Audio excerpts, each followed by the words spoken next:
Tama Potaka has a lot on his plate as Minister for Māori Development, Whānau Ora, Māori Crown Relations, Conservation and Associate Minister for Housing. So I sat down with the Minister in Mātangireia, the old Māori Affairs Select Committee room in Parliament last Thursday. E te minita tēnā koe. Tēnā koe kei taku rangatira. Thank you for your time. Your office has talked about a couple of things you want to talk about, particularly some of the successes of this government. One of them is tax cuts. Why would you want to talk about tax cuts to a Māori audience? I think it's important for us to get the economy back on track. Not just the New Zealand economy, but Māori economy as well. And part of that is making sure that the money we earn as salary earners stays in our pockets and doesn't get given to the government or anyone else. And I think that part of recalibrating, revitalising our economy is making sure that tangata Māori and tangata tiriti, the tangata of Aotearoa, have a bit more discretionary spending. One of the most important ways to achieve that is ensuring that tax is dealt to in the appropriate way and that there are tax cuts. The money that you've been earning, you keep rather than it just going to the government, because we believe that ultimately you probably know the best way to spend your money and how to use that. Let me be honest. People I talk to, they don't give a stuff about tax cuts. Oh, They hear you and the Prime Minister and the Minister of Finance talking about tax cuts and they just see this. Because, to use a phrase, they think tax cut, protein bars and rice. Yeah. That's what they do. But those same people are probably saying, e ngau ngā reiti, e ngau ngā tāke. So when we take action on that, we're actually getting right to the heart of the issue, is that if you're working, you should be entitled to keep as much of your putea as you've earned, rather than letting the government spend that on the ground? Is that what people are saying to you? They want to talk to you about tax cuts? They want to talk to me about a number of things. Is tax cuts really one of them? Because I don't hear that. It is, but you should come to Kirikiriroa ki te uru more often. Come to Hamilton West. Here's what people I talk with say. Right? They don't talk about tax cuts. They want to talk about te tiriti. Cool. Treaty principles. Te reo. They want to talk about housing. They want to talk about things like maka. Right? Those are the issues that are percolating in people's minds. So I know that's the government line, that you're saying that people should have the ability to do what they want with more dollars in their pocket. Right? But the things that Māori talk about are things like te tiriti. So if you don't mind, I kind of want to raise this. Yeah. Because I'm really keen to see what you think. Because it has been said, and your Prime Minister has said, that Māori ceded sovereignty. When did Māori do that? Well, first of all, I just want to address the first thing. We came in on the basis of election promises around getting the economy back on track, restoring law and order, and delivering public services better. There are a number of coalition agreements that were reached as well on a number of things, but certainly, in my view, it's absolutely fundamental for us to get the economy sorted, law and order back on track, health, education, housing. There are a range of other matters which you've raised, which I think we've reached a lot of coalition agreements around, and our coalition is progressing some of those things. Yep. So I get that's that. the first thing. But to be fair, this is an issue that has been talked about a lot. It is still being talked about. The Prime Minister has said that Māori ceded sovereignty. I'm just trying to talk to you. Yes. When did Māori cede sovereignty? I think what my recollection of the Prime Minister saying over the last few weeks is that the Crown is sovereign. Therefore, Māori ceded sovereignty. There's been a cession of sovereignty. That's what the Prime Minister has said. Yeah. When did Māori cede? And I support the Prime Minister. Okay, you tell me when Māori ceded sovereignty. Well, what I'm going to say is this: is that that's a debate and a discussion in a quarter that's been going on for several decades. Right here and now. I'm just asking. Yeah, I know you're just asking me, but right here and now, I'm not engaging in the debate apart from to support the Prime Minister that the Crown is sovereign. But what I'm engaging on are the needs. This is the problem. You've got a leader of a coalition government partner in the ACT Party with the Treaty Principles Bill who talks about things like setting the record straight. And I'm just trying to get you to set the record straight with us. Because you believe Māori ceded sovereignty. I support the view of the Prime Minister, which is the Crown is sovereign. But what I also support, and you know this by just looking around this room, Mātangireia, is that there is an absolute protection and support for tino rangatiratanga, which preserved well before the treaty was signed and well before the whakaputanga was signed. And that notion of tino rangatiratanga will be upheld. I'm just asking a simple question. When did Māori cede sovereignty? And how did they do that? Well, there's been a number of different views on that. You just tell me. There's been a number of different views on that. There are Māori who want to know from you. Yes. When and how Yes. Māori ceded Yes, sovereignty. and there's a number of different views on that, and I'm not going to entertain that in a very tight Why don't you tell discussion. people what your view? I'm just asking Yeah, your view. but I've said to You- others who have asked me that question, I've said, what kind of discussion do you want to have? Do you want to have a The discussion is around- asking you a question of when and how. But do you want to That's have a all. discussion about radical, absolute, titular, de jure, de facto sovereignty? What are you actually talking about? Because do you mean what- I just asked you, there's when a and number how? of, there's That's a all. number of discussions caught up in that. No, what no, I'm really focused on are the needs of Māori. One of which is to have better housing. That's why I've gone We'll all get out into making sure We'll get that into a that. whole range of people, including hundreds of Māori kids, are brought out of emergency housing. That's the here and now that I have to deal with. Now, the discussions about sovereignty are very important discussions. Yeah. They're absolutely critical discussions. But my responsibility in this coalition government is to undertake and deliver on the Māori development, housing and other responsibilities that I have. Now, Yes. and they're going, here he goes again. Yes. This is what they're saying. Yes. You're not answering the question. Well, there it's are- a pretty simple and- question. and- I know you're yeah. saying you don't want to entertain it. No. But the simple thing is, you believe it, you agree with it. As Māori, as someone who is in this government, you are representing Māori in this government. Yes. I'm just asking the question, when and how? Well, look, that's not a short conversation. That's quite an extended conversation. And I don't think standing right there, right? Yes, right yes, there. yes. Te tiriti Yes. o Waitanga, Yep. right? Article 1 says Kāwanatanga, right? Was that the cession of sovereignty in your Ko te tuatahi Yeah, says Kāwanatanga. Yeah. Article Was- 1 says something else, Yeah, as no, you that's know. true. And we are dealing with a bilingual, bicultural kawanata tapu. Yeah, and I'm talking about te tiriti, he tika tau, ko te Yeah, tuatahi, yeah. ko te Kāwanatanga. Was that the cession of sovereignty? Because that is definitely not te tuarua. Look, there's a very long conversation It about actually- something it actually is, Minister. With about respect- something that we with cannot respect, it answer actually with is on that long comprehensively.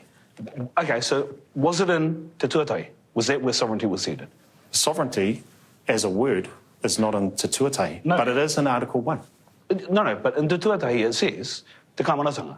So That's in your view- that's what it says. Yeah, It's was that the Kawanatanga. cession of sovereignty?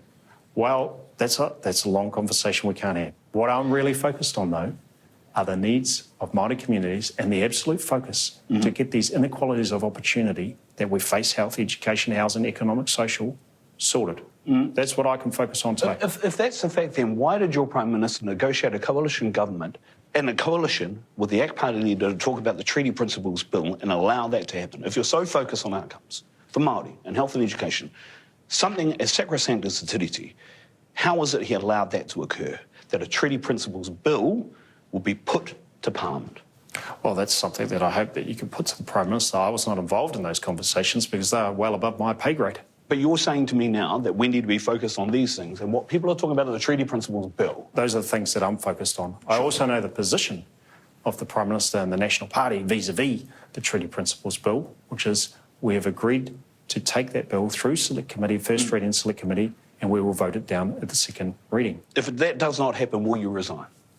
I'm absolutely committed to supporting the Prime Minister's statement That's not what I'm asking. and commitment that when the Principles Bill goes through first reading Select Committee, National will vote it down at the second reading. Well, National also said we would be talking about things like this before the election. It wasn't part of the campaign, and here we are talking about it now. So if it gets to a second reading, will you resign or will you cross the floor? That's been agreed within the National Party that we will vote it down in the I'm second just reading. asking, Minister. Will you cross the floor? Will you resign if it goes to a second reading? We will vote it down. Okay. Another question you won't answer. That's fine. I get it. I've answered it. it. Okay. Okay. We go back now to our interview with Tama Potaka, which took place on the day Whakaata Māori announced jobs were going. And Erica Stanford cut $30 million from Te Reo Māori funding to put into maths. Let me ask then about te reo. Te reo, yes. Ko koe te reo, ko te reo ko koe. Right? Now, I think that's a fair Ko te reo statement te to take. say. Ko te reo mātāmua. We had Māori Language Week last week, you and the Prime Minister were promoting Te Wiki o Te Reo Māori Yes. last week on social media. Why then has $13 million been cut from Te Reo Māori teaching to fund maths?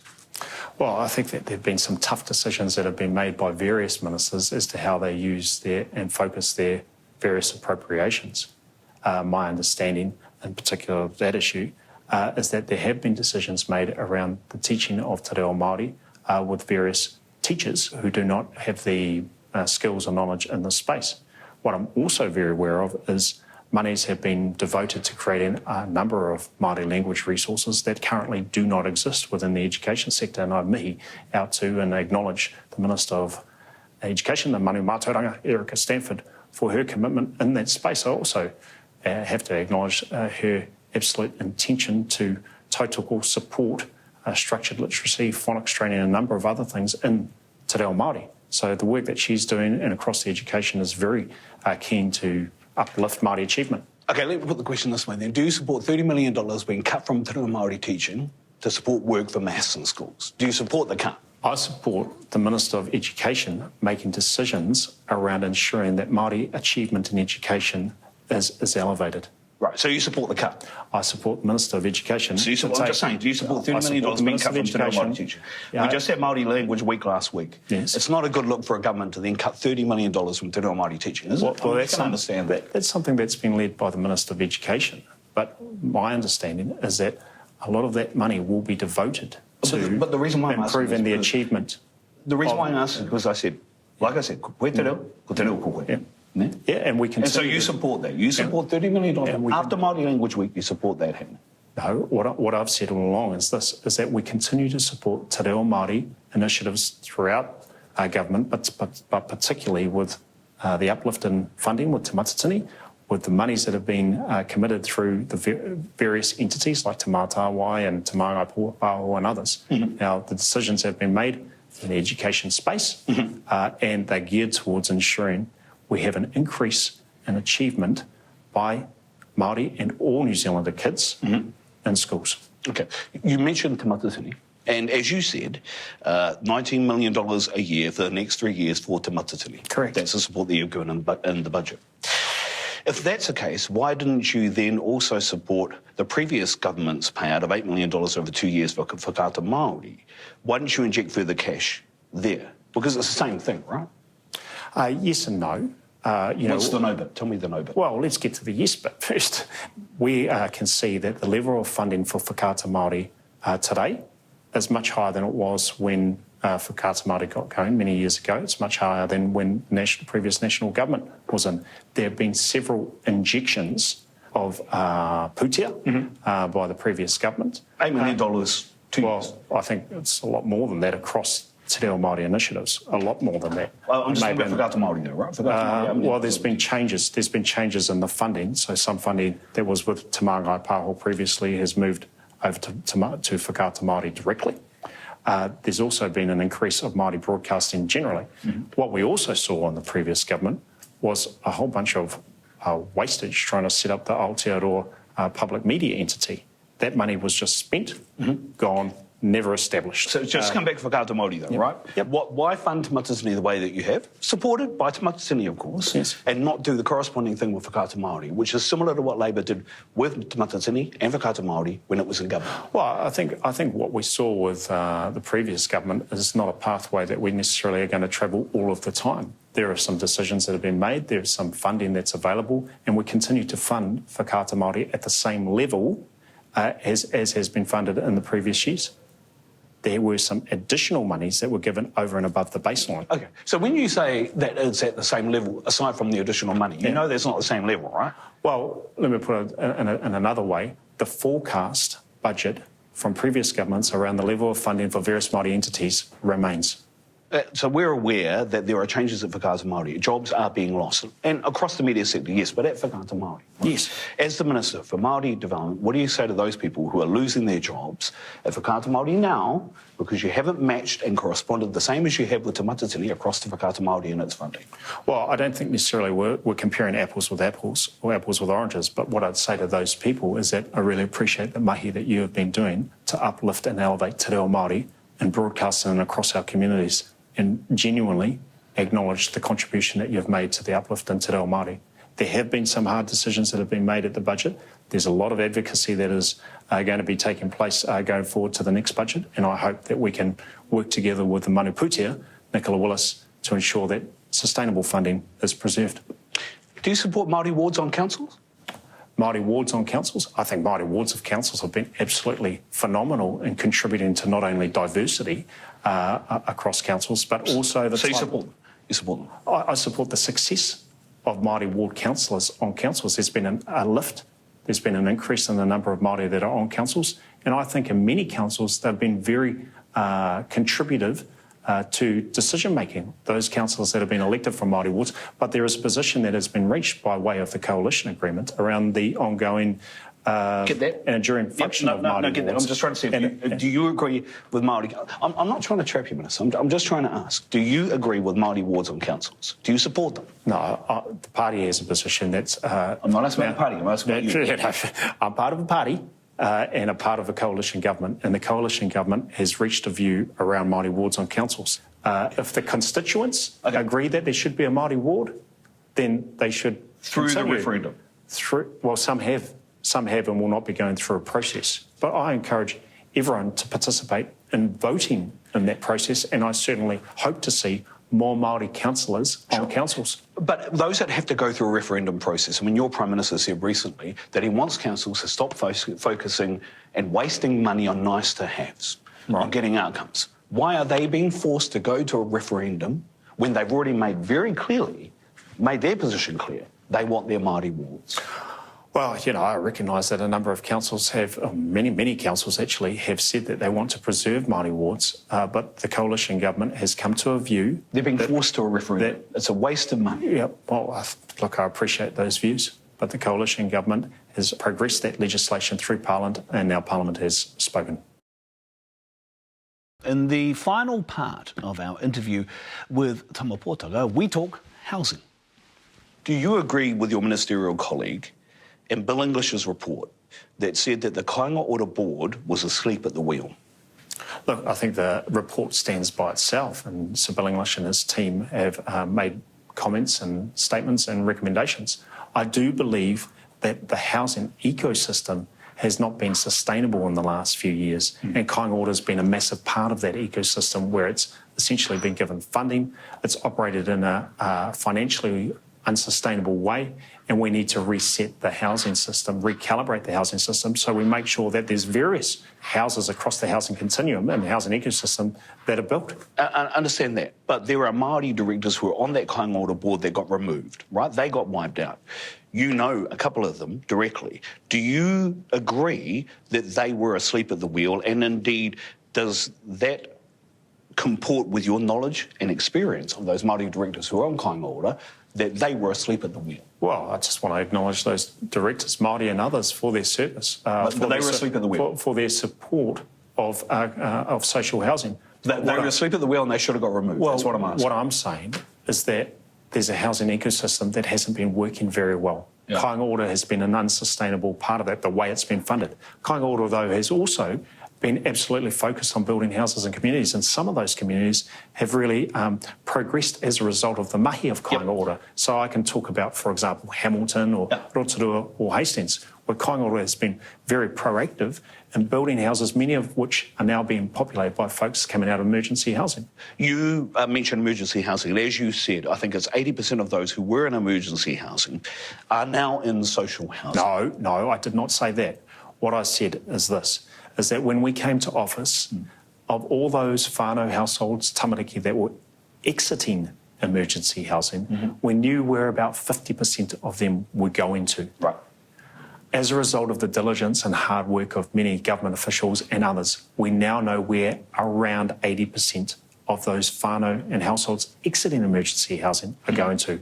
In 8 or 9 months, we've been able to get better data and better tracking of where people are going to. That's what I've said. Around 80%. Where are the other 20%, do you think? Well, there could be a number of reasons why we don't know where other people have gone. They are not obliged to tell us where they are going. Right. But what I can say today, and as I've said now, I think knowing where 80% of people are going is better than knowing where 50% are going. No, sure, I agree. But the concern is, and you would have read this report as well, it was a report out of Coromandel that said that many whānau Māori who couldn't access emergency housing or indeed social housing were living either in cars, tents or mangroves. We are in an absolute housing catastrophe and crisis right now. Not just those that are in emergency housing, but the many thousands, maybe more, people who are living in very difficult situations, some homeless, some living in mangroves and kale sheds, places like Hokianga, places throughout the Tairāwhiti and East Coast, but everywhere there is some severe housing crisis going on. And part of the reason why we have that is the cost of living and the economic crisis that the country has gone through. So it's incumbent upon myself and others to try and get that economy back on track, and me particularly to try and make sure we reduce the number of households living in an emergency by 75% by 2030. We've got to around 60% in 9 months. Blue shoots, we're heading in the right direction, but this is just the start. We've got a whole range of other whānau and households like those that you've described that we have to work hard for and try and figure out solutions for. If we're tracking so well, why are 300 people losing their jobs at Kainga Ora? Well, Many of whom will be in the Māori division, Māori part of Kainga Ora. Why is that happening? Well, that's an operational matter. That's something that the CEO and ultimately the board of Kainga Ora are addressing rather than myself at the ministerial level. So you've just said, though, that we're on the right track. So when people hear that and they're losing their jobs, what do you say to them? Because if we're on the right track, why are they losing their jobs? And they'll say, Minister, why is that happening to you? Well, if you understand the housing ecosystem, part of our mojo and going for housing growth and making sure we've got the right infrastructure, funding and financing, ensuring that the regulatory standards are in place, is to ensure that we have space for growth across social housing as well as affordable renters and buyers and market sellers. And in order to do that, we have to be really clear about where the limited funds that we get through the taxation system and other methods are spent in the right place. Ultimately, the decisions around staff are an operational matter for the CEO, or the kaiwhakahaere of Kainga Ora. It just seems, this is the right word obviously, weird that the Minister talks about the good progress in tracking that has been made, particularly with relation to emergency housing, and yet 300 people are losing their jobs. It doesn't make sense. Well, I think that, that's something that's an operational matter at Kainga Ora. One decision that we did make in April was to ensure there was a fast track for whānau with tamariki. As a result of that decision alone, we've been able to see 645 whānau and over 1,300 tamariki leave emergency housing and get into warm, safe, dry homes. You've talked a lot with me just now about the party and about the coalition government and its arrangements. Yes. And I've been trying to ask you questions from you and get you to answer from Tama Potaka. And I know you're part of a party, but you have a role to advocate on our behalf. So when you hear people like Tuka Morgan, who says that we've been thrown in front of the bus and the bus is running us over. Yes. And when you hear people like Rahui Papa say, you are not listening to us and also you are not engaging with us. They say Mecca, for example, the Waitangi Tribunal, saying that Māori need to be engaged in a much better way on issues like marine and coastal area. What do you respond with when you hear those comments? Well, I think those are very genuine and respectful comments that are said with a lot of legacy and said with a lot of support by Māori communities throughout the country. Certainly my responsibilities and roles mean that I try and ensure that I'm going out and listening to people, whether or not that's attending hui, paikai or other types of hui. But that narrative hasn't changed for a long time, right? But I have to... since you've been minister, that narrative hasn't changed. People are saying they're being thrown in front of the bus and the bus is running them over. So when people keep raising these issues, as recently as last week, what they could be saying is you're not doing an effective enough job in advocating on our behalf with the coalition government. I think that's clearly an opinion or a reckon of people if that's what they're saying. Certainly the advocacy that I undertake, and I've said this before, is that I talk with my colleagues. I show them evidence and data about how we can do things better. Emergency housing is a great example of that. So you're saying that you are advocating? Absolutely. In a very robust way? Absolutely. With a lot of strength on our behalf. So your colleagues are just not listening? Is that what's happening? Well, I think we can work harder, and I think that a lot of Māori communities and whānau Māori and iwi and individual tangata Māori are doing it very, very tough. Hence why I do think there's a lot of upside and value in ensuring that we engage with in tautoko Whānau Ora. We bring in other items like social investment to help generate the types of delivery that we need to ensure the inequalities of opportunity, which I talked about earlier today, are recalibrated. I guess what I'm asking is, you've talked very much about the party, you talked very much about what the priorities are for your government. People are still saying, though, we need someone to really advocate for us on treaty principles, on te reo, on the tribunal, on MACA, on all these issues that people are talking about. Sure. Right? How do you do that better? How can I do that better? Yeah, because it isn't working at the moment, right? Well, I try to be persuasive and try to be convincing of my colleagues. Some of these matters have been predetermined by coalition agreements. I was not involved. That's up the food chain. I'm way down on the food chain in terms of leadership discussions and arrangements. But isn't that the problem, though? When it comes to issues that matter so much to Māori, when we talk about things like the treaty, they matter a lot to us. Yes. Isn't that the problem, that you are so far down the food chain that people don't listen or won't listen or can't listen? Well, I think that's an observation that you and others may make, that Tama's too far down the food chain. What do you make? I mean, it's your words. You told me that you were too far down the food chain to be effective enough, really, is what you were saying. No, I continue to be really focused on advocating for the responsibilities that I have as the Māori Development Minister and the Māori Crown Relations Minister, and we can do better. But that's why I try to build those sorts of understandings and māramatanga across my ministerial colleagues, but also across the public service. It's absolutely fundamental for me to make sure that Te Puni Kōkiri is really firing in the statutory responsibilities that it has. Policy around health education, resource development and employment and training, but holding other agencies to account. Most of the funding across government is not dedicated to Māori, but what I do know is this: New Zealand will only become the small, advanced, leading economy that the Prime Minister wants if we fire up, activate and elevate Māori both across economic areas as well as social areas. If we're unable to do that, we will not become a leading small advanced economy, and that's what I'm really focused on. Te minita tēnā koe. Thank you very much for your time. And thank you for your time. Ngā mihi ki a koe, engari ki te whānau whānui. Kia ora maira.